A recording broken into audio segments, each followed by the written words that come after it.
नमस्कार, आप देख रहे हैं राज्यसभा टीवी। आपके साथ मैं हूं अंकिता। सबसे पहले एक नजर डालेंगे इस वक्त की हेडलाइंस पर। फ्रांस में G7 सम्मेलन में प्रधानमंत्री नरेंद्र मोदी का संबोधन अब से थोड़ी देर बाद जलवायु परिवर्तन और डिजिटल बदलाव जैसे वैश्विक मुद्दों पर रखेंगे विचार। सम्मेलन से इतर अमेरिकी राष्ट्रपति डोनाल्ड ट्रंप और जर्मन चांसलर एंजेला मर्केल के साथ मुलाकात का भी कार्यक्रम।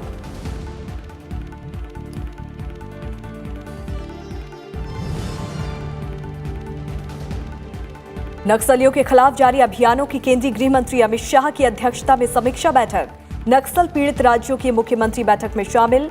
माओवाद पीड़ित इलाकों में की जा रही है विकास कार्यों की प्रगति पर चर्चा।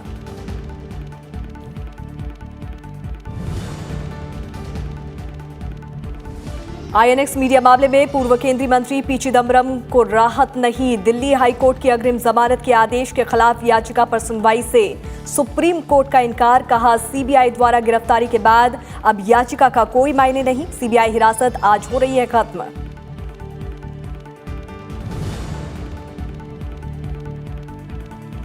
केंद्रीय अप्रत्यक्ष कर और सीमा शुल्क बोर्ड यानी कि सीबीआईसी की बड़ी कार्रवाई। भ्रष्टाचार के आरोप में 22 वरिष्ठ अधिकारियों को जबरन किया सेवानिवृत्त। मूल नियम 56J के तहत जनहित में जबरन रिटायरमेंट।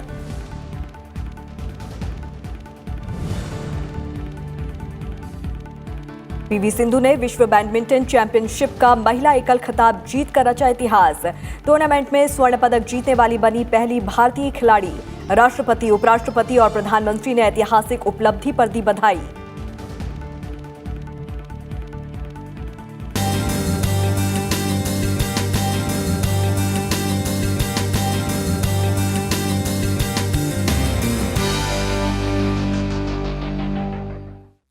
प्रधानमंत्री नरेंद्र मोदी फ्रांस के बियारिट्ज में G7 शिखर सम्मेलन में हिस्सा ले रहे हैं। दुनिया के शीर्ष नेता वैश्विक तापमान, जलवायु परिवर्तन, जैव विविधता, कराधान और डिजिटल बदलाव समेत विभिन्न मुद्दों पर विचार विमर्श करने के लिए बियारिट्ज में मौजूद हैं।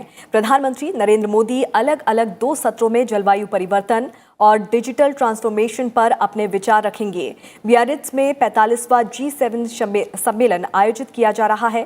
प्रधानमंत्री नरेंद्र मोदी ने कल फ्रांस के बियारिट्ज में G7 सम्मेलन में आए नेताओं के सम्मान में रखे गए रात्रि भोज में शिरकत की। इस दौरान फ्रांस के राष्ट्रपति इमैनुअल मैक्रो और उनकी पत्नी ने प्रधानमंत्री नरेंद्र मोदी का गर्मजोशी से स्वागत किया। डिनर के दौरान प्रधानमंत्री नरेंद्र मोदी सम्मेलन में हिस्सा लेने आए नेताओं के साथ बातचीत करते नजर आए। भारत G7 संगठन का पूर्ण सदस्य नहीं है, लेकिन फ्रांस के राष्ट्रपति ने व्यक्तिगत रूप से भारत को आमंत्रित किया है। इस संगठन में France, Germany, Britain, Italy, America, Canada और जापान शामिल है। इस साल सम्मेलन की थीम असमानता के खिलाफ लड़ाई है। G7 एक नए विचार को भी प्रदान करता है विश्व के सामने। तो विषमता को लेकर ये यदि सवाल के ऊपर कोई अच्छी तरह से बातचीत होती है, कुछ अच्छे आचरण की एक नई नीति बनाई जाती है, तो मुझे लगता है काफ़ी अच्छी बात है। और विदेश मामलों के संपादक अखिलेश सुमन जिस वक्त हमारे साथ न्यूज रूम से जुड़ रहे हैं, सीधे रुख करते हैं अखिलेश सुमन का। अखिलेश जी, जिस तरह से प्रधानमंत्री नरेंद्र मोदी फ्रांस में G7 सम्मेलन में शिरकत कर रहे हैं और यहाँ पर जलवायु परिवर्तन, डिजिटल बदलाव जैसे वैश्विक मुद्दों पर विचार वो आज रखेंगे। निश्चित तौर पे ये काफ़ी अहम मुद्दे हैं। अगर ग्लोबल स्तर पर देखें तो ग्लोबल स्तर पे जलवायु परिवर्तन एक बहुत बड़ा मुद्दा है, और जलवायु परिवर्तन एक बहुत बड़ा मुद्दा भारत के लिए इसलिए भी है कि भारत ने फ्रांस के साथ मिलकर जो एक इंटरनेशनल सोलर अलायंस की रचना की थी, वह अपने आप में एक बहुत ही क्रांतिकारी कदम था। और इंटरनेशनल सोलर अलायंस के माध्यम से भारत ने पूरी दुनिया को याद दिलाया है कि जिन देशों में भी सूर्य एनर्जी है, सौर ऊर्जा है, सौर ऊर्जा को किया जा सकता है, उन सारी जगहों पे क्यों नहीं सौर ऊर्जा को यूज किया जाए और उसमें कोई पर्यावरण को प्रदूषण नहीं होता है। तो एक क्लाइमेट चेंज के इस भारत के इस रुख की वजह से भारत को या प्रधानमंत्री नरेंद्र मोदी को दिया गया मौका कि अपने क्लाइमेट बायोडाइवर्सिटी पे अपनी बात रखें।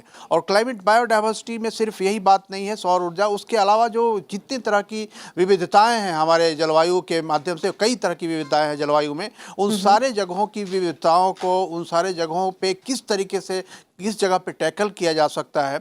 और उसमें एक समुद्री इलाका भी एक बहुत बड़ा इलाका है। आप जानती हैं कि समुद्र में जहाज़ों के, स्टीमरों के आने जाने के कारण भी उसमें डीजल का बहुत उपयोग होता है, उसके कारण भी पर्यावरण को काफ़ी नुकसान हो रहा है। और जो समुद्र में अगर पारिस्थितिक कोई परिवर्तन होगा तो दुनिया के लिए, खास करके छोटे छोटे जो आइलैंड हैं बसे हुए समुद्र के बीच में, उनके लिए काफ़ी बड़ा खतरा उपस्थित हो सकता है। अब तो प्रधानमंत्री नरेंद्र मोदी इन दोनों मुद्दों पे 1:30 बजे से जो सत्र शुरू होगा, 1:30 बजे से 3 बजे के बीच में 1.5 घंटे का सत्र है, उस सत्र में संबोधित करेंगे। उसके बाद एक 4:30 बजे का सत्र रखा गया है, 4:30 बजे से 6 बजे का, मैं भारतीय समय के मुताबिक बता रहा हूँ। उसमें वो डिजिटल ट्रांसफॉर्मेशन पे बात करेंगे। और डिजिटल ट्रांसफॉर्मेशन में जो सबसे बड़ा मुद्दा है भारत की तरफ से, आप जान रही हैं कि एक ट्रांसनेशनल क्राइम जो कई देशों के बीच में जो आपराधिक गिरोह काम करते हैं उनके मामले हैं।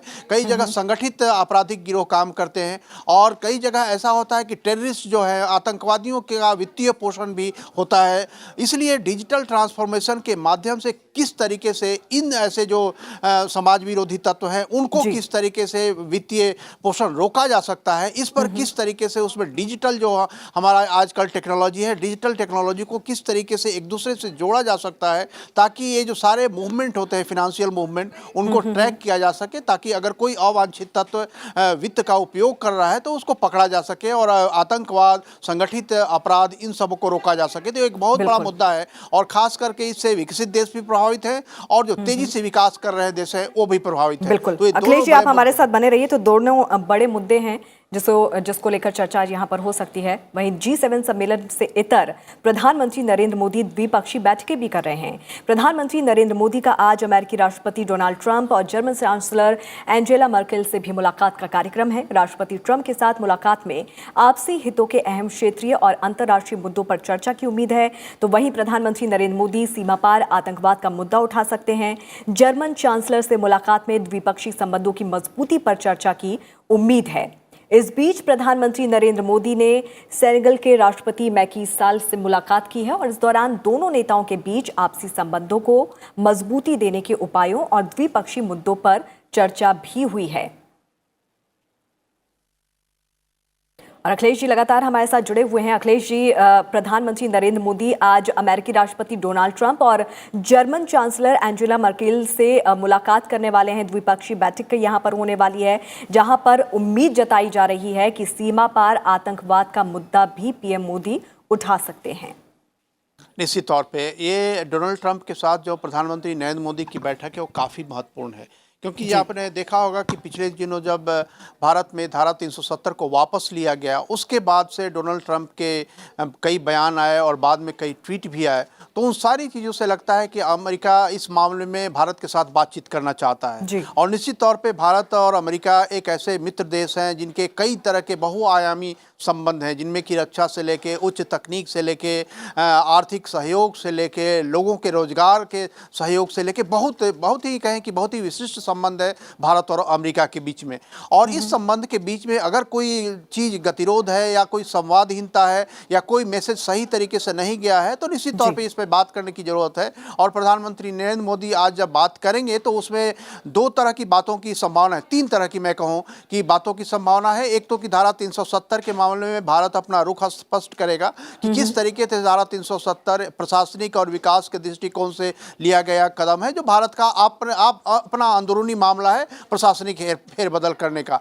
दूसरा जो आतंकवाद, जो सीमा पार से आतंकवाद किस तरीके से बढ़ता है, जिसके कारण जम्मू कश्मीर में विकास अभी तक अवरुद्ध था, जिसके चलते धारा 370 का दुरुपयोग हो रहा था। ये 2 बातें हैं। तीसरी बात जो एक महत्वपूर्ण होने वाली है वो यह है कि दोनों देशों के बीच में व्यापार को लेकर कई गतिरोध उत्पन्न हुए हैं। पिछले दिनों अमेरिका ने भारत के स्टील पर 25% का टैरिफ लगाया, एल्युमिनियम पे 10% का टैरिफ लगाया, भारत ने भी 25 अमेरिकी वस्तुओं पे कर बढ़ा दिए हैं। तो ऐसी स्थिति में एक तरीके से कहें कि एक स्थिति ऐसी बनी है जिसमें संवाद करने की आगे जरूरत है। तो ये 3 अहम मसले हैं जिस पर आज चर्चा हो सकती है। प्रधानमंत्री नरेंद्र मोदी इन तीनों मसलों को यहाँ पर उठा सकते हैं। अखिलेश सुमन जी, बहुत बहुत शुक्रिया इस तमाम बातचीत के लिए। इससे पहले प्रधानमंत्री नरेंद्र मोदी ने ब्रिटेन के प्रधानमंत्री बोरिस जॉनसन से मुलाकात की और दोनों नेताओं ने व्यापार, निवेश, रक्षा, सुरक्षा समेत महत्वपूर्ण क्षेत्रों में द्विपक्षीय सहयोग मजबूत करने के तरीकों पर चर्चा की। प्रधानमंत्री कार्यालय ने ट्वीट किया कि प्रधानमंत्री मोदी ने मुलाकात की शुरुआत में प्रधानमंत्री जॉनसन को एशेज श्रृंखला के तीसरे टेस्ट मैच में इंग्लैंड की शानदार जीत पर बधाई दी। पिछले महीने जॉनसन के ब्रिटिश प्रधानमंत्री बनने के बाद ये दोनों नेताओं के बीच होने वाली पहली मुलाकात है। प्रधानमंत्री मोदी ने ब्रिटिश प्रधानमंत्री को ब्रेक्जिट के बाद हर मुमकिन साझेदारी का भरोसा भी दिलाया। जून 2016 में ब्रिटेन के यूरोपीय संघ से हटने के बाद वोट के बाद जॉनसन कम ही समय में डेविड कैमरन और थेरेसा मे के बाद तीसरे प्रधानमंत्री निर्वाचित हुए हैं। विदेश मंत्रालय के प्रवक्ता रवीश कुमार ने ट्वीट किया कि G7 शिखर सम्मेलन के इतर प्रधानमंत्री नरेंद्र मोदी की ब्रिटेन के प्रधानमंत्री बोरिस जॉनसन के साथ बैठक में व्यापार और निवेश, रक्षा और सुरक्षा, विज्ञान और प्रौद्योगिकी, शिक्षा के क्षेत्रों में हमारे द्विपक्षीय संबंधों को और मजबूत करने पर चर्चा हुई। प्रधानमंत्री नरेंद्र मोदी और संयुक्त राष्ट्र महासचिव एंटोनियो गुतारेस के बीच भी रविवार को परस्पर हित के विभिन्न विषयों पर सार्थक चर्चा हुई। फ्रांस के बियारित्ज में G7 शिखर सम्मेलन से इतर ये मुलाकात हुई। विदेश मंत्रालय के प्रवक्ता रवीश कुमार ने ट्वीट किया कि प्रधानमंत्री नरेंद्र मोदी बियारित्ज में G7 शिखर सम्मेलन के इतर संयुक्त राष्ट्र महासचिव गुतारेस से मिले। संयुक्त राष्ट्र में क्लाइमेट एक्शन समिट में भारत की भागीदारी और आपसी हित के मुद्दे पर विचारों पर चर्चा हुई। दोनों नेता यहां G7 शिखर सम्मेलन में हिस्सा लेने आए हैं।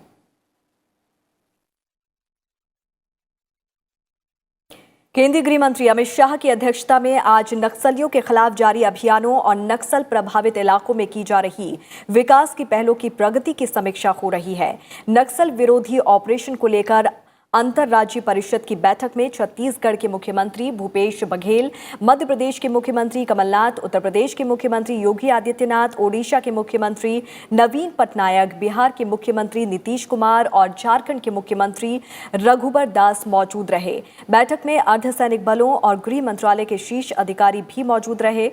अमित शाह के करीब 3 महीने पहले कार्यभार संभालने के बाद ये पहली अपनी तरह की बैठक है। नक्सल प्रभावित 10 राज्यों में छत्तीसगढ़, झारखंड, ओडिशा, पश्चिम बंगाल, बिहार, महाराष्ट्र, तेलंगाना, आंध्र प्रदेश, मध्य प्रदेश और उत्तर प्रदेश शामिल हैं। गृह मंत्रालय के आंकड़ों के मुताबिक 2009 से 2013 के दौरान नक्सल हिंसा कुल 8,782 इसके मामले सामने आए, जबकि 2014 से 18 के दौरान 43.4% की कमी के साथ 4,969 मामले सामने आए। मंत्रालय के मुताबिक 2009 से 2013 के दौरान सुरक्षा बल के कर्मियों समेत 3,326 लोगों की जान गई, जबकि 2014 से 2018 में 60.4% कम यानी कि 321 मौतें हुई हैं। 2009 से और 2018 के बीच कुल 1,400 नक्सली मारे गए। देश भर में इस साल पहले 5 महीनों में नक्सल हिंसा की 310 घटनाएं हुई, जिनमें 88 लोग मारे गए हैं। केंद्रीय अप्रत्यक्ष कर एवं सीमा शुल्क बोर्ड यानी ने भ्रष्ट अधिकारियों के खिलाफ कड़ी कार्रवाई की है। सीबीआईसी ने भ्रष्टाचार और दूसरे आरोपों के चलते 22 वरिष्ठ अधिकारियों को जबरन रिटायर कर दिया है। इन अधिकारियों पर जनहित में मौलिक नियम 56J के तहत रिटायर किया गया है। ये अधिकारी अधीक्षक AO रैंक के हैं। इससे पहले सरकार ने केंद्रीय अप्रत्यक्ष कर एवं सीमा शुल्क बोर्ड के 15 वरिष्ठ अधिकारियों को जबरन रिटायर किया था।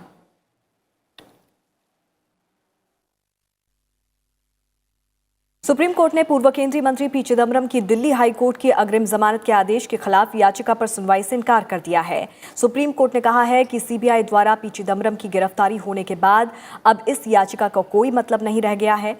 सुप्रीम कोर्ट ने कहा कि जमानत के लिए चिदम्बरम उपयुक्त कोर्ट में अर्जी दाखिल कर सकते हैं, तो वहीं निचली अदालत द्वारा चिदम्बरम को सीबीआई हिरासत में भेजे जाने के आदेश के खिलाफ दायर याचिका पर आज सुनवाई के लिए नहीं लगी। तो वहीं आईएनएक्स मीडिया मामले में पूर्व केंद्रीय मंत्री पी चिदम्बरम की सीबीआई हिरासत आज खत्म हो रही है और उन्हें सीबीआई की विशेष अदालत में पेश किया जाएगा। दरअसल ये पूरा मामला आईएनएक्स मीडिया को विदेशी निवेश संवर्धन बोर्ड से गैर कानूनी तौर पर मंजूरी दिलवाने से जुड़ा हुआ है और इसमें आईएनएक्स ने 305 करोड़ रुपए का विदेशी निवेश हासिल किया था और इस केस में गड़बड़ी की आंच कार्ति चिदम्बरम के जरिए तत्कालीन वित्त मंत्री पी चिदम्बरम तक पहुंची और 15 मई 2017 को सीबीआई ने विदेशी निवेश संवर्धन बोर्ड की मंजूरी में अनियमितताओं के चलते पहली एफआईआर दर्ज की थी।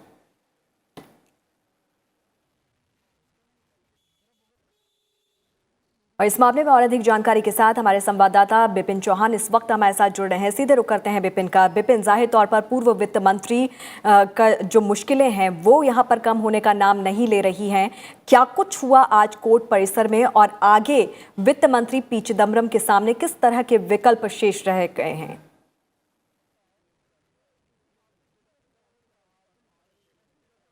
जी अंकिता, जिस तरह से आज पूरा मामला था, चिदम्बरम के वकीलों की तरफ से 2 याचिकाएं लगाई गई थी। एक ट्रायल कोर्ट के जो रिमांड को लेकर थी वो आज लिस्ट नहीं हुई, उस पर सुनवाई नहीं हो सकी। और जो दूसरी उनकी लगी हुई थी याचिका सीबीआई और ईडी की तरफ से, जो उनकी दिल्ली हाई कोर्ट से अग्रिम जमानत याचिका खारिज हुई थी उसके खिलाफ, तो एंटीसिपेटरी बेल जो चिदम्बरम की तरफ से लगी हुई थी उस पर भी सुनवाई नहीं हो सकी। और वो क्योंकि अरेस्ट हो गए उसके बाद तो वो इनफ्रक्चुअस हो गई, निष्प्रभावी हो गई, तो उस पर सुनवाई नहीं हो सकी। कोर्ट ने इसमें साफ तौर पर कहा कि आपको निचली अदालत का रुख करना पड़ेगा उसके लिए, और बेल के लिए अगर जाना है तो निचली अदालत जाना पड़ेगा। वहीं ईडी वाले मामले में अभी भी दलीलें जारी हैं और सुनवाई चल रही है। उसमें सिब्बल और सिंघवी ने जिस तरह की दलीलें दी हैं कि ईडी की तरफ से जो नोट और डायरी दिल्ली हाईकोर्ट को दी गई थी, पूरा मामला उसी के ऊपर है, उसमें कहीं भी चिदम्बरम का नाम नहीं है, तो उसमें इन्हें रिलीफ मिलना चाहिए।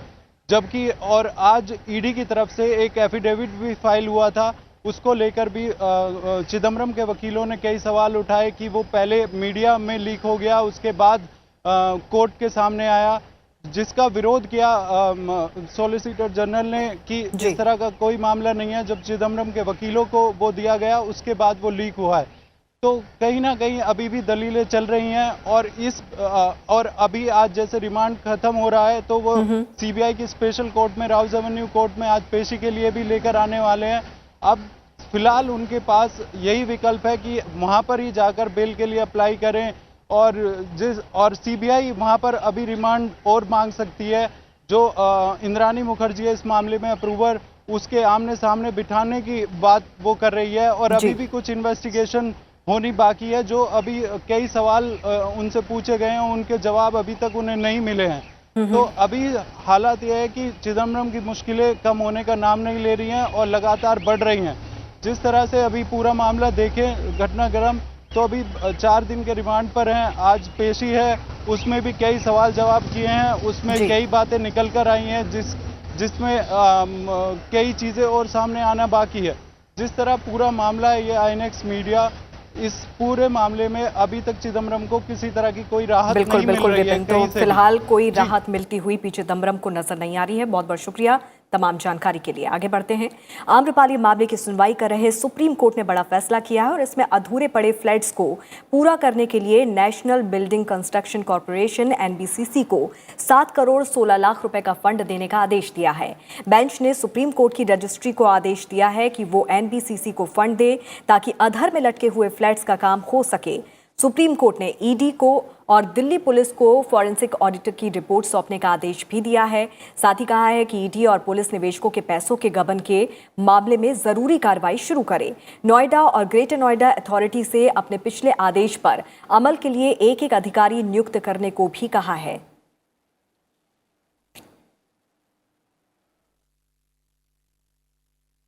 जम्मू कश्मीर में ज्यादातर पुलिस थाना क्षेत्रों में दिन के समय की पाबंदियां खत्म कर दी गई हैं। अधिकारियों ने बताया कि कश्मीर में स्थिति नियंत्रण में है और घाटी में कहीं से भी कानून व्यवस्था से जुड़ी किसी बड़ी समस्या की सूचना नहीं है। इस बीच जम्मू कश्मीर प्रशासन ने दवाओं की कमी और उनकी अधिक कीमत वसूले जाने की अफवाहों को खारिज किया है। प्रशासन ने एक बयान जारी कर कहा है कि 1666 दवा दुकानों में 1165 दुकानें रविवार को भी खुली रही।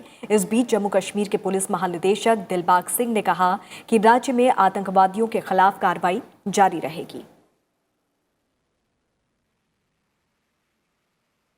जम्मू कश्मीर से अनुच्छेद 370 हटाने के बाद केंद्र सरकार अब वहां विकास की संभावनाएं तलाश रही है। इसी सिलसिले में अल्पसंख्यक मंत्रालय की एक टीम 27 और 28 अगस्त को कश्मीर का दौरा करेगी। बाद में जम्मू और लद्दाख का दौरा भी करेगी। इस टीम में मंत्रालय के सचिव, संयुक्त सचिव और दूसरे वरिष्ठ अधिकारी शामिल होंगे। मंत्रालय के वरिष्ठ अधिकारियों की ये टीम अपने 2 दिवसीय दौरे में इन इलाकों की पहचान करेगी जहां विकास कामों से जुड़ी केंद्रीय योजनाओं को अमली जामा पहनाया जाना है। अल्पसंख्यक कार्य मंत्री मुख्तार अब्बास नकवी ने कहा कि केंद्र सरकार जम्मू कश्मीर और लद्दाख पर विशेष ध्यान दे रही है और राज्य में सामाजिक, आर्थिक और शैक्षणिक विकास की संभावनाओं को तलाश रही है। मुख्तार अब्बास नकवी ने यह भी कहा कि अनुच्छेद 370 लागू होने की वजह से जम्मू कश्मीर में शिक्षा, रोजगार, मानवाधिकार, अल्पसंख्यक और बाल अधिकार समेत 100 से ज्यादा केंद्रीय कानून राज्य में लागू नहीं हैं। लेकिन अब स्थिति बदलने से स्थानीय लोगों को एहसास हो रहा है कि धारा 370 उनके विकास के रास्ते का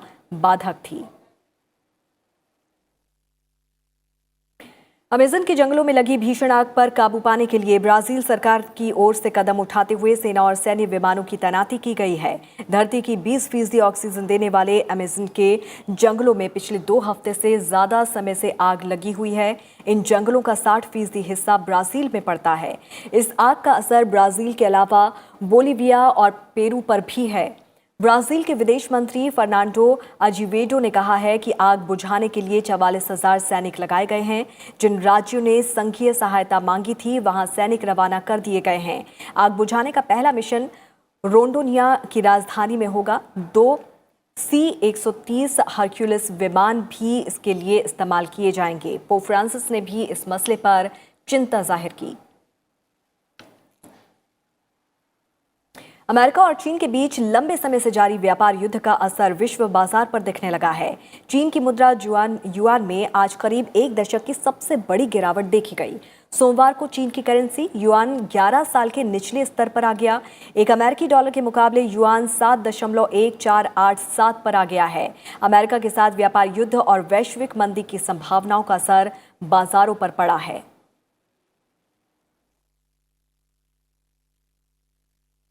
पीवी सिंधु ने BWF विश्व बैडमिंटन चैंपियनशिप का महिला सिंगल्स खिताब जीतकर इतिहास रच दिया है। ये पहला मौका है जब किसी भारतीय खिलाड़ी ने इस खिताब को अपने नाम करने में कामयाबी हासिल की। विश्व चैंपियनशिप का स्वर्ण पदक जीतने वाली सिंधु पहली भारतीय खिलाड़ी हैं। सिंधु ने फाइनल में जो प्रदर्शन किया वो बेमिसाल था और इस प्रदर्शन को लंबे अरसे तक याद रखा जाएगा। इस आसान जीत से सिंधु ने साबित किया कि वो अगले साल होने वाले टोक्यो ओलंपिक में स्वर्ण पदक की सबसे प्रबल दावेदार रहेंगी। भारत का किसी विश्व चैंपियनशिप में 1 स्वर्ण और 1 कांस्य के साथ ये अब तक का सर्वश्रेष्ठ प्रदर्शन है। इससे पहले 2017 में सिंधु ने रजत और साइना नेहवाल ने कांस्य पदक जीता था। विश्व चैंपियनशिप की महिला एकल के फाइनल में सिंधु ने फाइनल में ओकुहारा को कोर्ट पर पैर जमाने का एक भी मौका नहीं दिया और आसानी से 21-7, 21-7 से जीत हासिल कर चैंपियन बन गई। The achievement of PV Sindhu is going to be a milestone for our country. Olympics is just 10 months away, and before that, winning a world championship is a huge moral boosting for the whole Indian contingent, for the whole Indian sports. I'm very excited. राष्ट्रपति रामनाथ कोविंद, उपराष्ट्रपति M Venkaiah Naidu और प्रधानमंत्री नरेंद्र मोदी ने सिंधु को उनकी ऐतिहासिक उपलब्धि के लिए बधाई दी है। राष्ट्रपति रामनाथ कोविंद ने BWF विश्व चैंपियनशिप जीतने के लिए पीवी सिंधु को बधाई दी। राष्ट्रपति ने ट्वीट किया कि ये पूरे देश के लिए गर्व का क्षण है। राष्ट्रपति ने कहा कि बैडमिंटन कोर्ट पर सिंधु के जादुई प्रदर्शन, कड़ी मेहनत और दृढ़ता से लाखों लोग रोमांचित और प्रेरित होते हैं। उपराष्ट्रपति एम वेंकैया नायडू ने विश्व चैंपियनशिप जीतने पर पीवी सिंधु को बधाई दी। उपराष्ट्रपति ने ट्वीट किया कि सिंधु की सफलता देश की नई प्रतिभाओं को भी प्रेरित करेगी।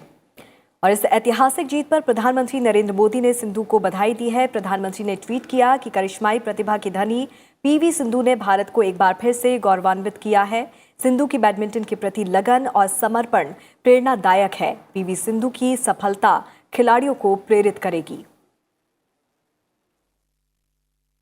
विश्व बैडमिंटन चैंपियनशिप में पुरुष सिंगल्स के सेमीफाइनल में बी साई प्रणीत को कांस्य पदक से संतोष करना पड़ा है।